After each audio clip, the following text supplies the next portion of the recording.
Draki, you're back! Hi! Yes, it's finally time for us to go into the future. The future. As I did lose my Draki for a while, and I do apologize. And let's go over through the units that we expect in Dragon Quest Tact from currently in September and pretty much all the way through the rest of the year into December. So stay tuned and enjoy.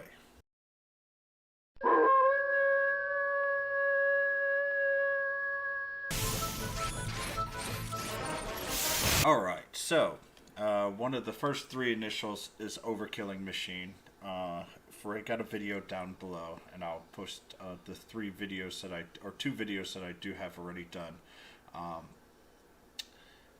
But just to kind of go over him quickly, as I know Draki's a little bit late from his time machine here. Sorry. But Overkilling Machine is one of the strongest units that we expect to see in the next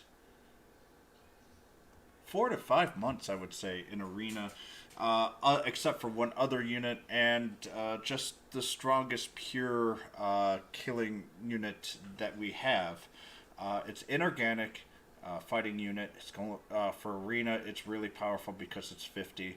There is one other unit that I will be talking about that we should expect late November-ish time frame that is actually a little bit better in Arena, but otherwise there's really not much that's pure Arena death as Overkilling Machine.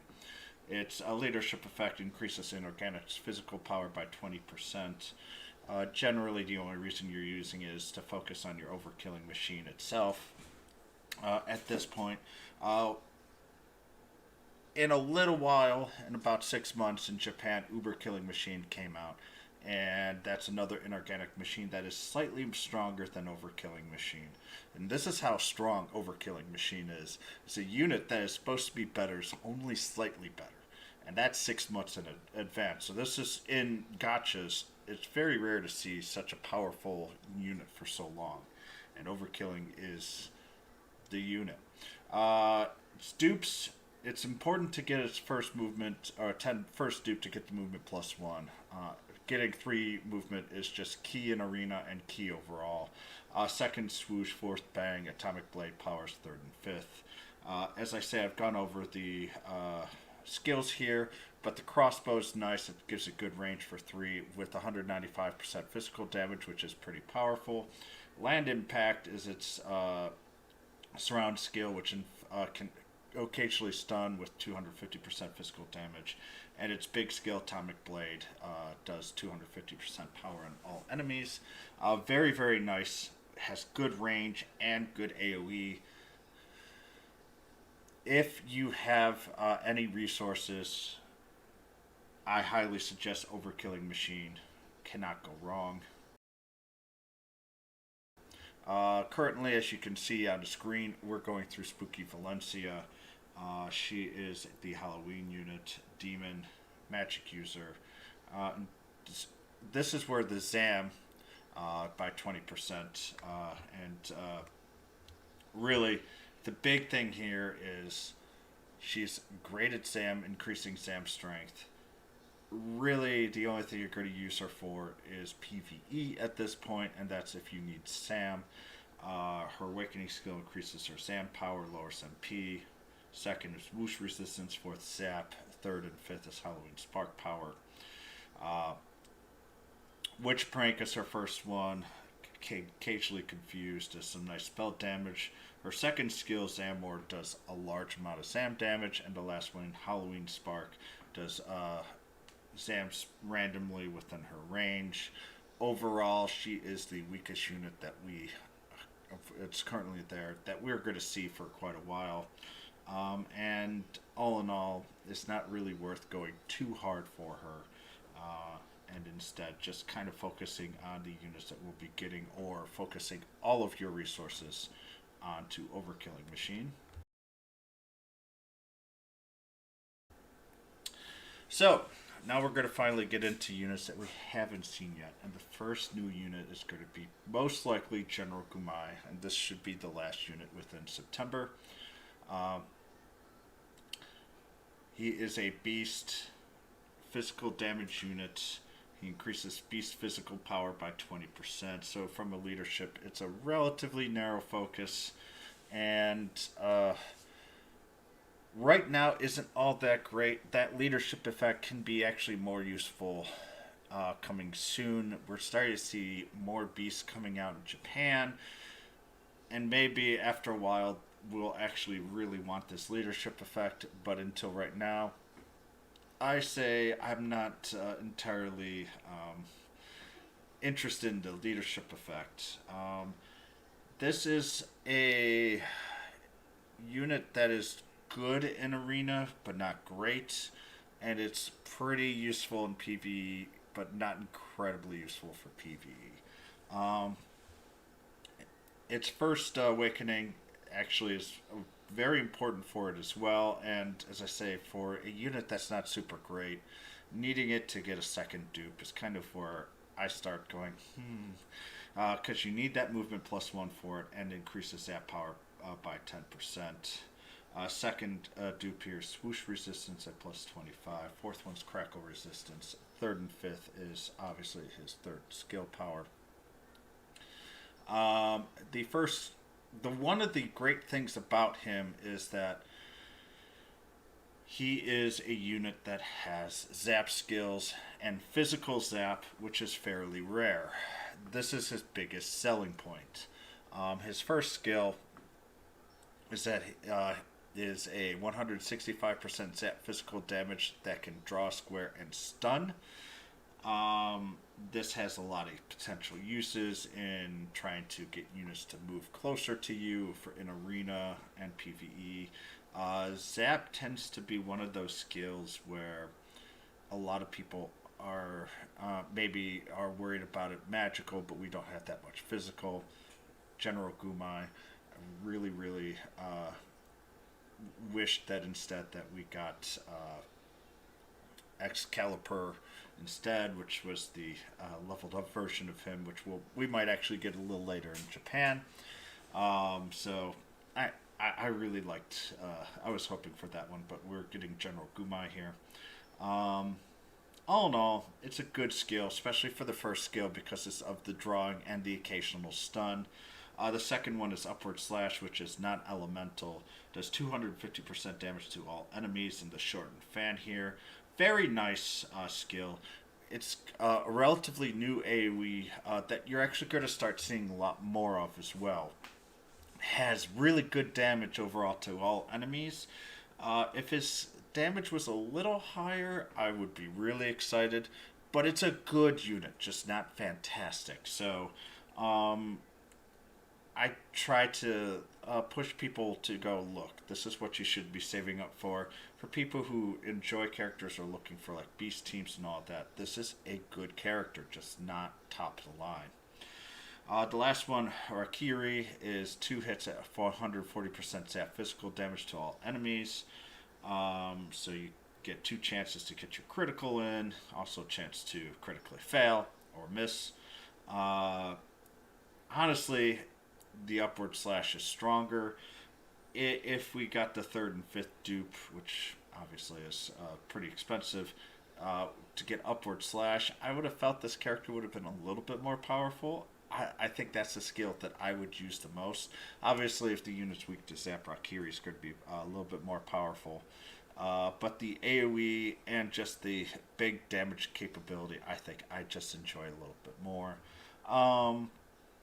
As I say, this character is well designed, but not exactly something that screams you've got to have. But he is pretty nice to have overall. Alright, so let's go into roughly October time frame. Marblen is going to be along with General Gumai here. He increases beast magical power by 20%, so they will come together here. Honestly, this is a very disappointing character overall, but has some uses if you do pick it up as well. The first awakening skill reduces MP and increases the power of basically Melazonia. The second one is all stats up for frizz resistance. Third, fifth is Melazonia, and fourth one is swoosh resistance up 25%. First skill is Bang.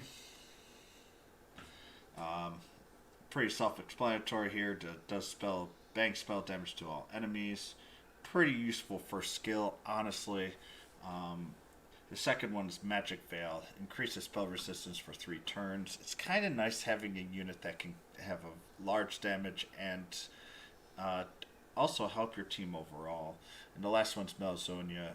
Very, very large spell damage. Rarely lowers the defense of an enemy. So, you can use this to have some range. The big problem with Marblen is its overall stats aren't the greatest. It doesn't have a non-elemental attack. And Magic Veil is actually pretty nice in PvE. But in Arena, this is a unit that really just doesn't pull much weight, and therefore there's a lot of what I would call issues with being able to actually use the unit to your full potential. So Marblen's here, Beast, Magic, and if you've noticed here, there's actually going to be very few heroes in the next couple of months. We're going to start filling out the rest of the pack again, and I actually kind of like that because with the heroes and all that, they weren't really customizable, but they were very powerful. Now we're going to get units that you can customize a little bit, but the one weakness is some of them just don't have as much power as you'd like, and so we just have to kind of deal with that fact.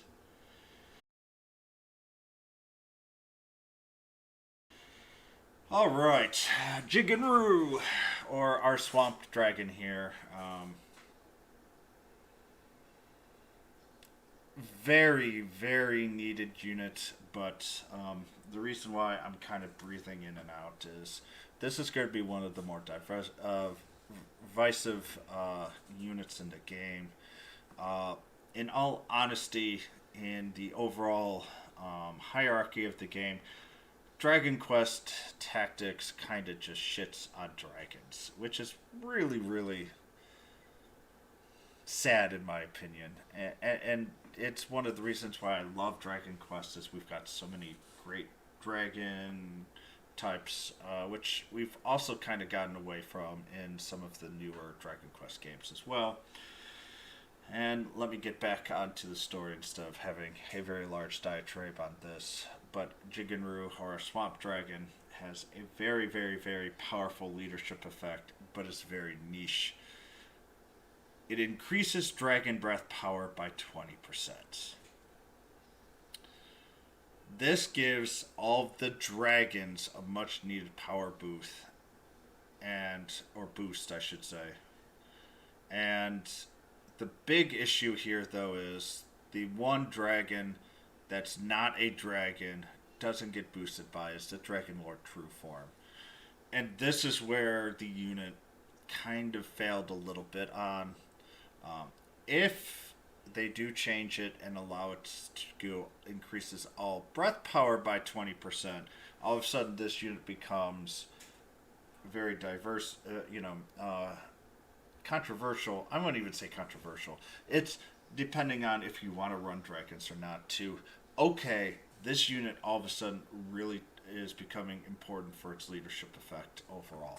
But as of right now, it's Dragon Breath power by 20%, which really does help all dragons, but is still very niche because, in all honesty, not too many people run dragon teams anymore.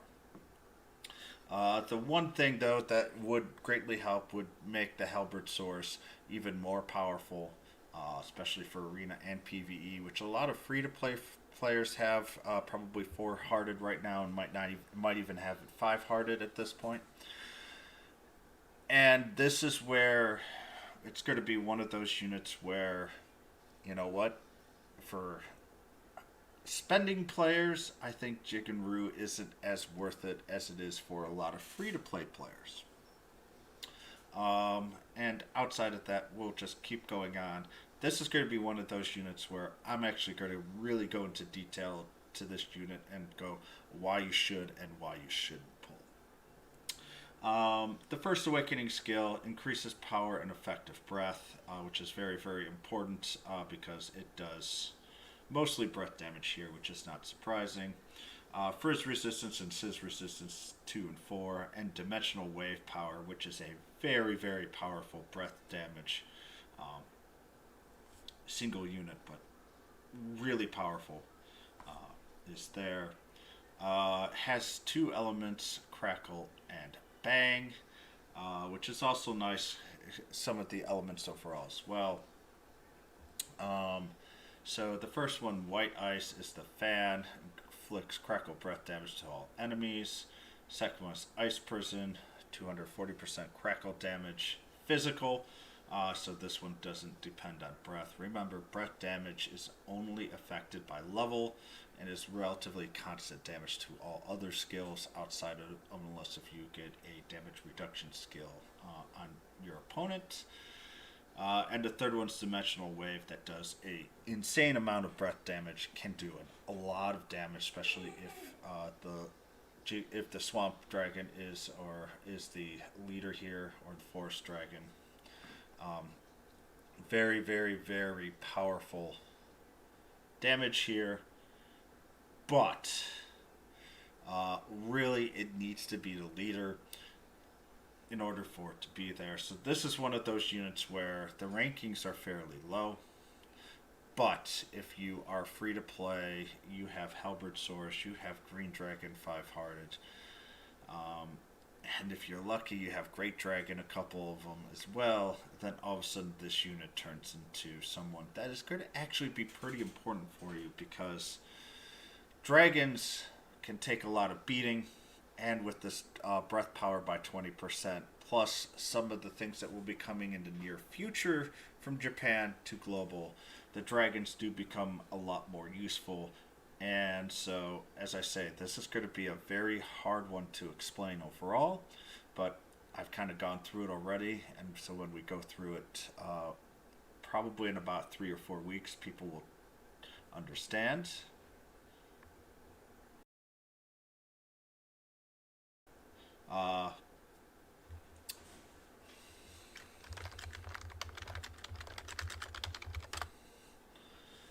The next one here is going to be the Forest Dragon. As a unit, it's not nearly as super useful as Jigenru, but it is a great defending unit that has a lot of HP and defense. It increases the dragon defense by 30%. The leadership is a very, very poor leadership effect, because in all honesty, unless if I'm really dying, I'd rather have the breath or other things. It's very specialized, but for some teams it can be useful, but outside of that, no, the leadership effect is fairly poor. This, though, is a very, very good tank, especially in the dragons. And I'll explain why in a second, but let's go through the awakening skills. Restores HP at the beginning of the turn, so it is pretty nice as it can heal itself, and you'll understand why this is very, very important. The second one is Crackle Resistance at plus 25, Whoosh Resistance 25 at the fourth dupe, and Forest Breath Power, which is very, very, very, very powerful, is increases 5%.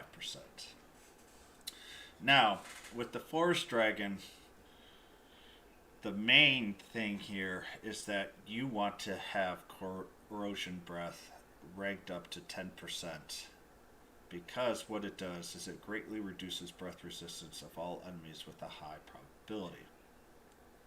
And this turns dragons, especially PvE, from something that's low damage to an insanely high damage units that are very consistent. Really not much else to really say on this one, other than the fact that with the Forest Dragon, and if you get Jigenru here with the increasing breath power by 20%, you're starting to look at increasing your overall damage in the 50 to 60% range for breath, which with its large range of attack and dragons being able to cast it an awful lot, dragons become very useful in PvE. but they need to be worked together. The second skill here is Forest Guard, which reduces all damage by 20%. So, once again, Forest Dragon is very, very poor in Arena, but for PvE has a lot of very niche but important uses. And this is the one dragon where you can use a decently well overall. And in all honesty, I kind of wish you could potentially have a selflessness being taught for especially Forest Dragon, but that's not there. The last one here is Dimensional Wave, which is swoosh breath damage 4 times to an enemy. This has massive damage. It requires a lot of MP consumption. And if you use it on top with Corrosion Breath, you will see a massive hit from it. But the big weakness to Forest Dragon is that it doesn't have as much MP as you would like, especially for such an expensive breath damage, and so it can't really sustain this attack for very long. And it's usually better to try to corrode the enemies and have the rest of the Dragon Pack destroyed throughout.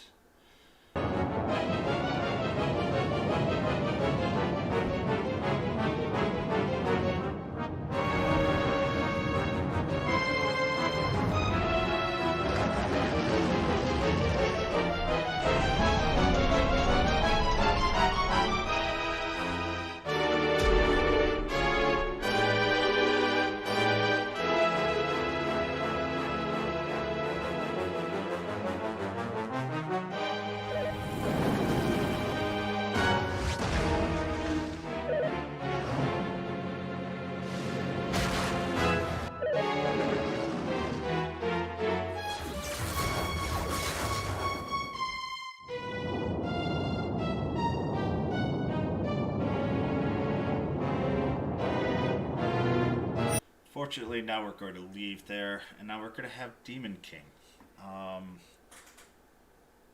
The leadership effect here is really nice in PvE, not as nice in Arena, but still can be very useful for you if you want to keep all of your units alive a little longer. And also, more importantly, on Arena defense, if the Demon King's there, just make sure that you're going to lose 50% of your damage, basically,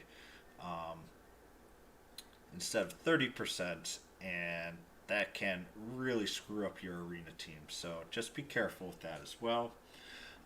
It is obviously one of the few, actually not one of the few, it's basically going to be just around this time, the only time we will see a boss unit for a while. Physical attacker. The first awakening skill is movement +1. Then it gets SAM resistance and sap resistance 25%. And then the horrible shock power +5%. The Magic Claw here is its first skill. Pretty nice AoE, which inflicts first physical damage and occasionally reduces power for 1 turn. It's kind of interesting that this unit is classified as an attacker, but it's more used to lower your opponent's power overall as well. Very, very good PvE, good Arena unit, and honestly hates boss units as well, which is one of those reasons why it's ranked a little higher in Arena, because of this skill, Heaven and Earth. It does up to 400% physical damage to anyone within the boss, and 250% power to other units. So very, very good for the high-end PvE, because most of the time you're either fighting hero units or boss units, and the boss units here obviously take a lot more damage overall, and has good AoE as well. And in Arena, usually you're fighting the same thing, boss units or outside. But after the Demon King came out, you're going to see a couple more units that come out. And Arena starts turning into more of the 50s instead of the 65 powers. Obviously, you've got Overkilling Machine, Uberkilling Machine comes out later, and there's going to be another unit that I'll be talking about in 2 or 3 units later that is also incredibly powerful. Probably the only unit better in Arena than Overkilling or Uberkilling Machine. Last one here is Horrible Shock. Deals 250% SAM physical damage to all enemies and occasionally lowers SAM resist for 2 turns as well. So it does very good damage overall. The kit's pretty solid. But this is going to be the time, and we're talking late October, early November at this point, when we're going to start seeing some units where there'll be choices to be made for free to play and even for spenders, unless if you're going to be spending a lot of money in the time period on where you're going to be using resources as well.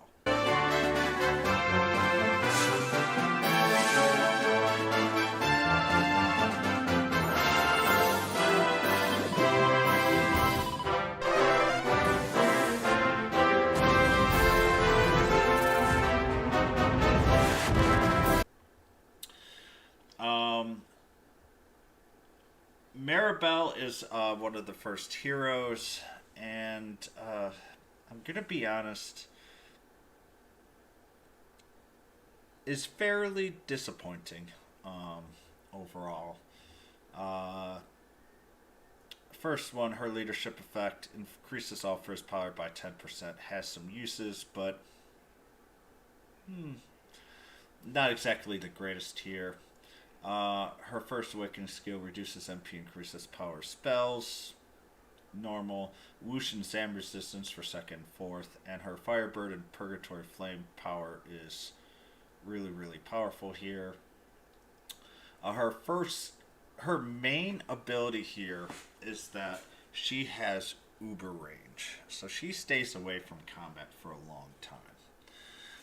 Her first skill has a range of 4, which is incredible. And it just does, it's the first spell damage. It's not really powerful. It just has that extra range. And a lot of people like, really? 1? If you go in Arena, it allows her to attack pretty much anybody in the front row on her first turn, which can be very useful and nullifies her main weakness of being 2 spaces back. And also, because of that, she can manipulate the enemy's AI to do things that it normally wouldn't want to do that will allow your team to get an attack first instead of being decimated with certain PvE bosses as well. So she definitely has uses, but her power is lacking. It's lacking fairly severely as well. Second skill is just swoosh more. Inflicts large swoosh damage on all enemies. This is kind of her really big AoE spell. It is swoosh instead of her frizz, so she can't boost it up like she can with her leadership effect or others. You're better off just doing like a White King here with increasing spell power by 15%. The last skill here is Firebird. It is just a single target. It does very large, non-reflective spell damage for Frizz. So in case there's a few enemies that you'll see, and obviously Sorrow that has reflective power, Maribel just ignores this. So that is very, very useful. But all in all, she's mildly disappointing overall for being this late. I kind of do hope that they would have moved her up, but we're looking at her.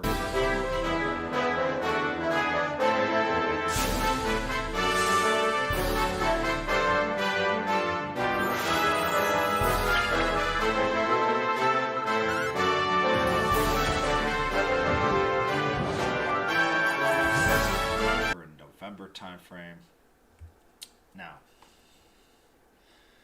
Gabo is a very interesting unit in Japan. Increases physical power of whoosh by 20%. And for players, especially since we're going to get some I'm expecting Slineheart very soon to be powered up as well in this game. That this unit can actually be used in some interesting ways as a leader. It is still niche, but it's looking like to be less niche than it was when he was released. Um, so his Awakening skill, first one is to increase attack and agility for 3 turns. He has Whoosh resistance 25, Sand resistance 25, and obviously 3rd and 5th is Wolfwind and Fenrir attack power plus 5%. Just like Maribel, Gabo's a hero, has a 4th skill. We'll go more into detail when the time comes. But this is a very interesting unit. In Arena, it's got some good attack. In PvE, it's got some good attack. I would call this, interestingly enough, a Overkilling machine light. That's a bit more expensive. That's why in Arena he has less rating compared to Overkilling machine. And in PvE, he can do some pretty nice stuff as well. This is one of those units that is a master of none, but very good at all things. And I'll explain. So the Rolling Windclaw here, it's your normal AoE around yourself, and it only does 165% whoosh physical damage to all enemies, but you can rarely lower defense with this, which is very important, as Gabo is very useful for longer type battles with that. His second skill is has only 2 AoE, but it does 280% physical damage to all enemies, and for a non-elemental, this is a very large damaging attack. And remember, for the first 3 turns, he gets a large increase if you have that first dupe to attack. And with that, he could do a lot of damage with the White Wolf Thrust. And that first Awakening skill allows him to attack quickly, early, and with a lot of power. And the goal is in Arena, obviously, is to kill within 2 turns. Gabo does a very good job of that.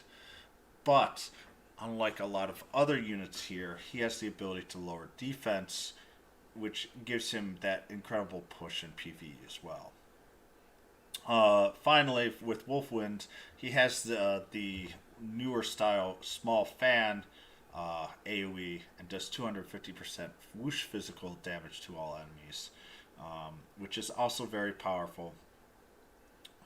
And with whoosh, obviously, what's nice about him is he has a similar attacking style, and you can do non-elemental with a little less AoE or with swoosh, as long as you don't have resistance to swoosh. Does a little bit less damage in a larger space. All in all, he's very well designed. His Fenrir attack power is a very nice bonus as well, but we'll get into that when we specifically talk with him. Alright, now we get into some very interesting units. Orgodemir reduces spell consumption by 15%. Leadership effect, not nearly so great. But this boss, who's also a magic user, has some really powerful skills. His first dupe is interesting but dangerous.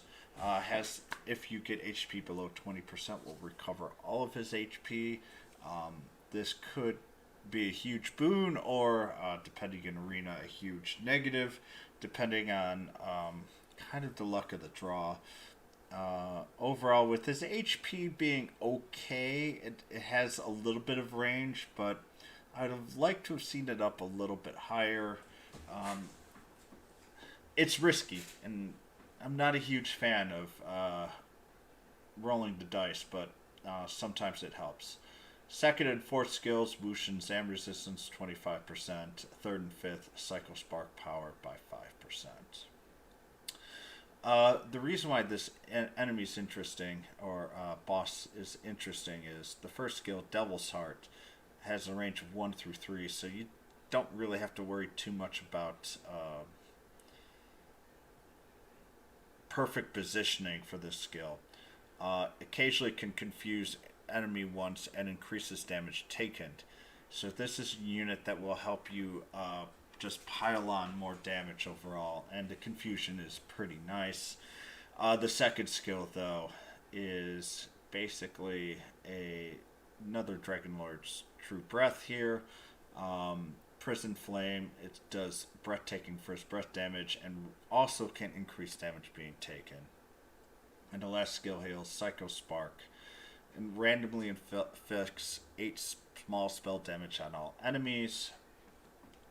So this is one of those where some of them really like, can be not, but all in all, it's a pretty interesting unit. I do like the design, having a large breath damage, having the ability to do some random damage is okay. All in all, it's a decent unit, but not overpowering here. But I do like the damage taken ability, as that can really help out on... Fiend, you shall not be permitted to go a single step further! In a lot of fights later down the line. King Leo, or Marquis De Leon, here is... So this beast banner that comes out probably in the middle of November time frame is going to be a very hard banner, because the 2 units on there are very powerful, and actually Marquis de Leon, or King Leo here, is probably the weaker of the 2, and he is very, very strong. His leadership effect is increases beast physical power by 20%. Normally you'd be like, yeah, whatever, but the next unit's also beast, and has a lot of physical as well, and these 2 will be potentially used for a lot of different skills. So all in all, this is a pretty powerful unit overall. And so it's not as niche as you'd expect it right now, currently in the game that we're in. His first awakening skill is pretty lengthy here, but on the first 5 even turns 2, 4, 6, 8, and 10, he will increase beast physical strength and skill in a diamond 3 units away from him. So if you just draw on the squares here, 1, 2, 3, 1, 2, 3 up in there, and then just draw a straight line, that's the diamond that we're talking about. And King Leo, along with the unit that I'll talk about next, work scarily well together for just in absolute full-out damage mode. King Leo is, or Marquis de Leon here, is an incredibly powerful arena unit with 4 natural movement. Has a little bit of weakness because as this type of beast doesn't quite have the HP and defense that you would like to have, and can be one-shotted by some other units, but it has ability to do very large damage overall as well. Second, fourth is Bang and Crackle resistance. Third and fifth is the King Beast Roar, power plus 5%, which is actually a very, very powerful skill. First skill, Violet Otakabe, is a very powerful AoE around it because it can inflict martial damage and can stun occasionally. This is a very annoying effect that can hit you very quickly in arena, especially by more aggressive defensive players, because King Leo has a range of 4. So this is a skill that can be pretty scary, at least initially on when you see a King Leo, and for your end as well is very, very powerful, as well as it can stun while you're doing some decent damage on top of it all around you. Second skill is basically multi-hit that is Zap, that does 4 times damage at 75% and can lower defense on top of it. Very nice combination. And the last skill is Beast King Roar. Does heavy physical damage to all enemies and will also lower defense. So King Leo has good attacks that has two absolutely scary and nasty debuffs. One is stun, that's AoE around itself. The other two is lower defense, which with King Leo is a very, very scary thing overall. So when Marquis De Leon comes up, there's going to be a lot of people that are going to want to summon. And Demon Warrior Vera came out right afterwards, and let's just say, wow.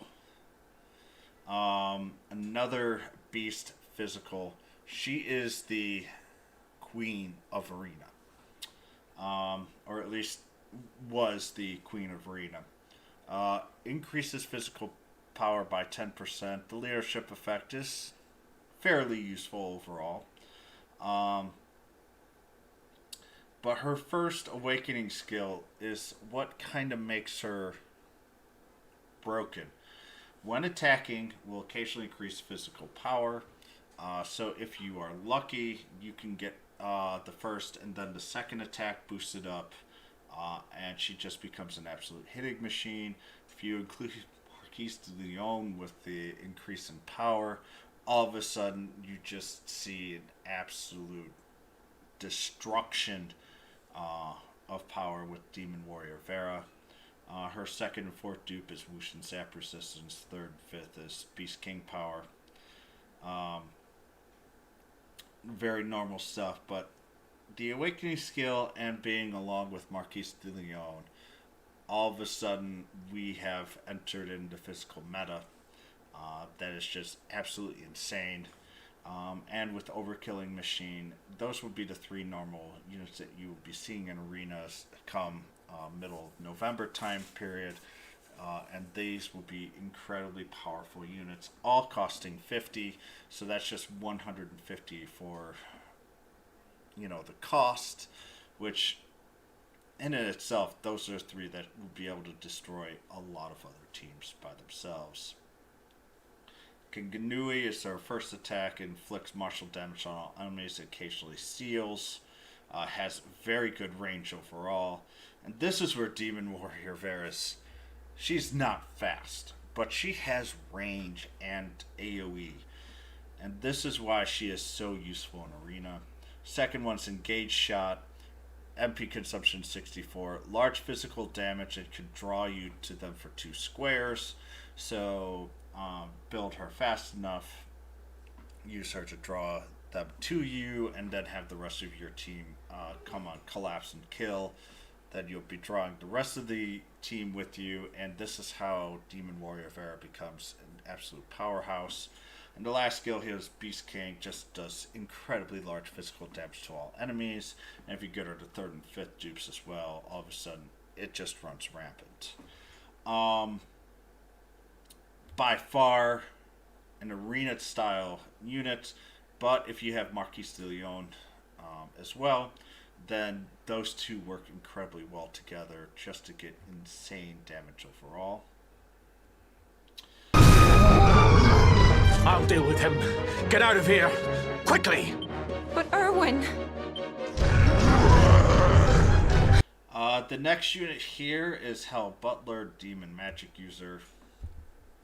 Increases his spell power by 20%. Very useful-ish leadership effect. With the more units that we're getting, you're going to start to, having enough to actually use this spell power at this point. So be useful on a lot of teams at this point, but it's still niche overall.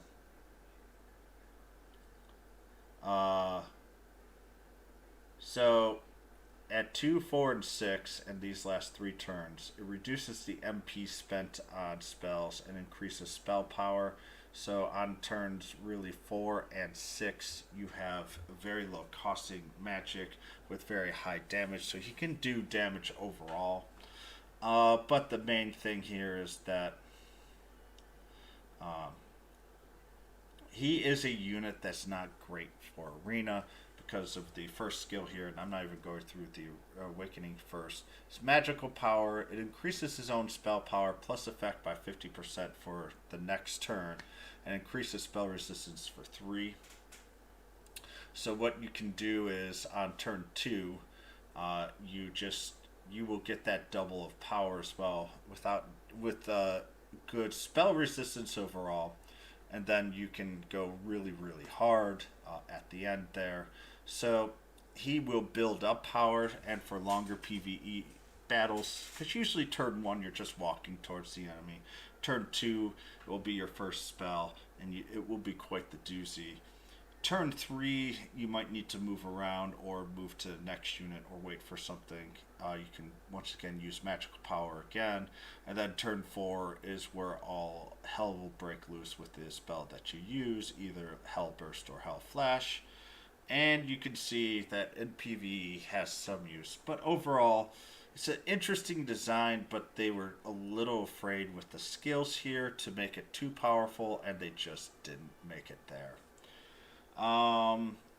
Going back to the awakening skill, second's crackle, fourth assist, and then third and fifth is hell flash power.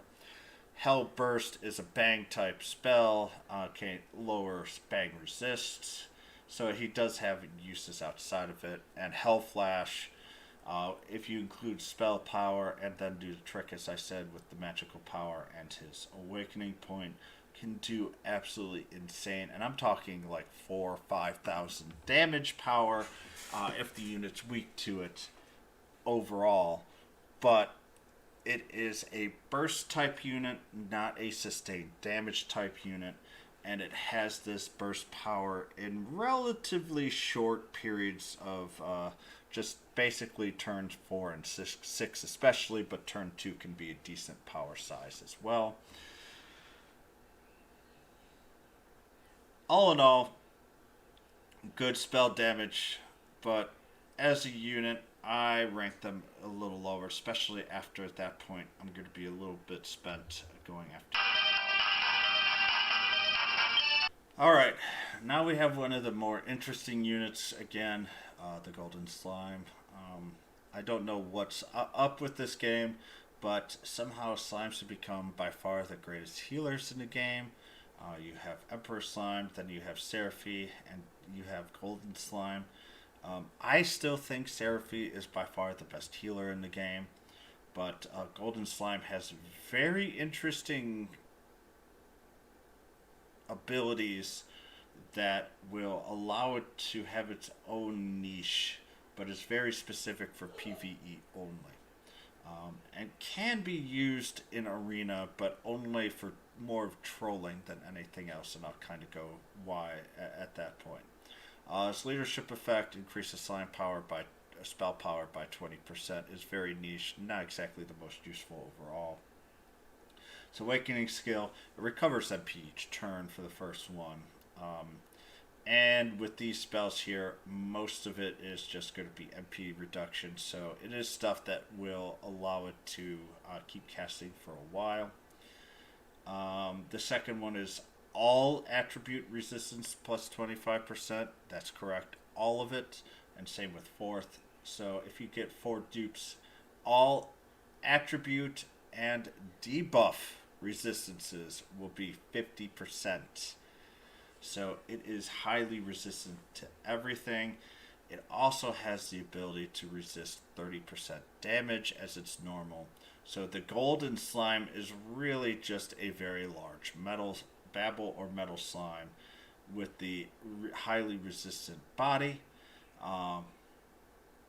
So the niche is that it has a very large ability to reduce all elemental damage to itself. It resists all debuffs very well, and also can help do that to other units as well. And its third and fifth give gold cannon power, and it does very large damage as well. So it's not a pure healing like Seraphy, but in PvE especially, it could have some decent uses overall.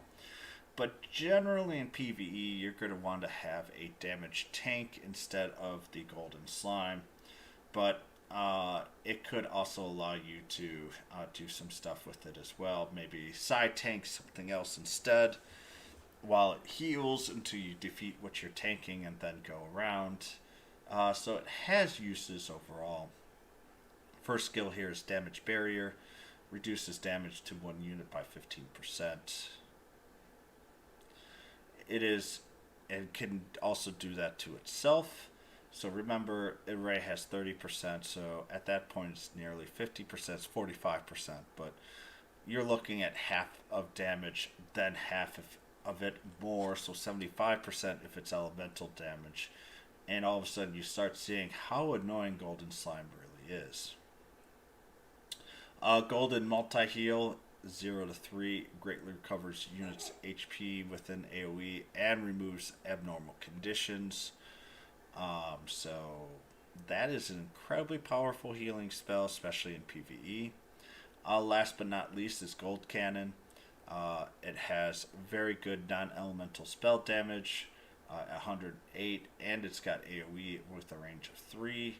So generally, you know that your healers stand back. If you don't have any healing, it can do a lot of damage.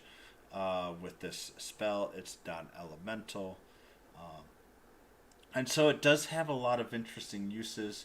I prefer Seraphy because she can reduce damage, or increase defense. She can really increase attack over a large range and give you HP results as well. But Golden Slime is a very interesting unit in his own right.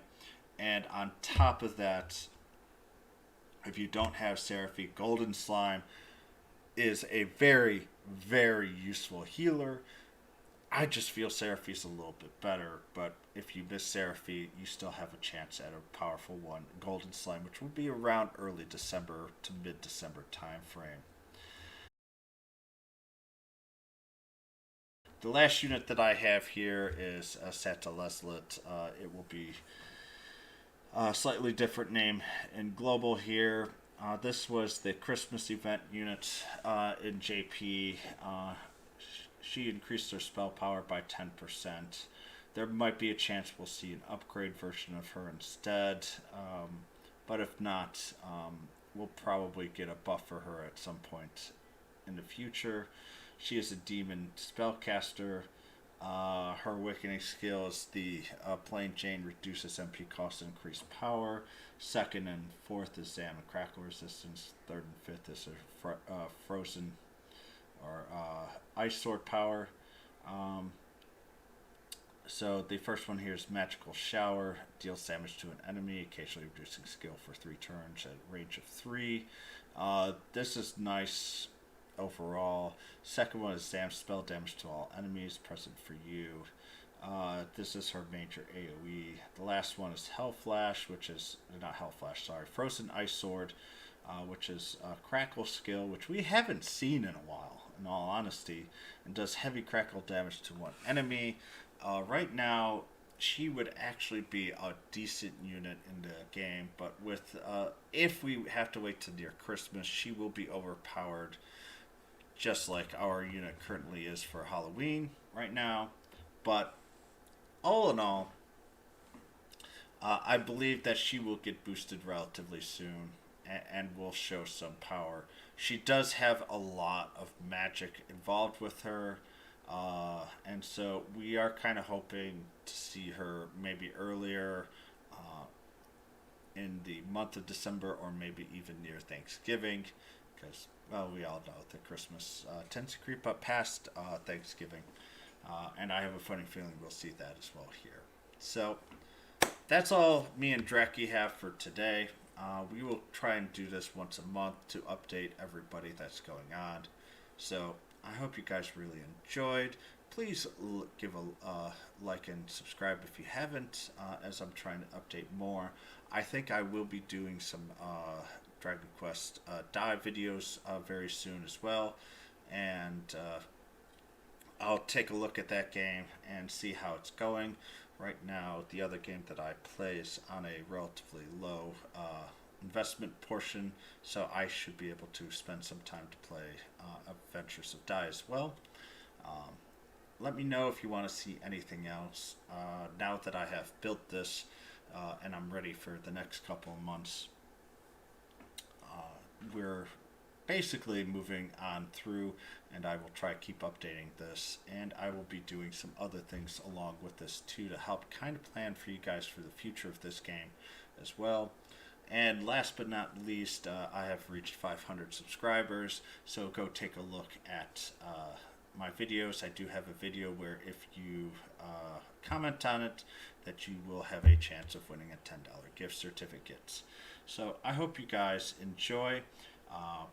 I will be giving out another giveaway hopefully relatively soon when I get a higher amount of subscribers.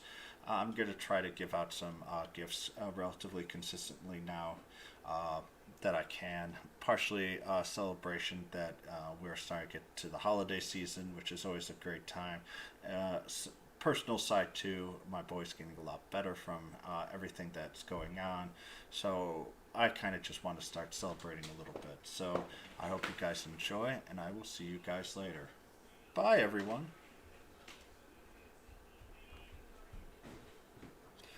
Alright, we will go back to Ravenfall. I have a lot of things to digest to make videos, so I will see you guys later. I will be on though, so if you guys want to talk, I will be texting back for at least for a little while before I have to go see my mom. So see y'all later. At least see my voice later. Somehow, if that makes any sense. Peace.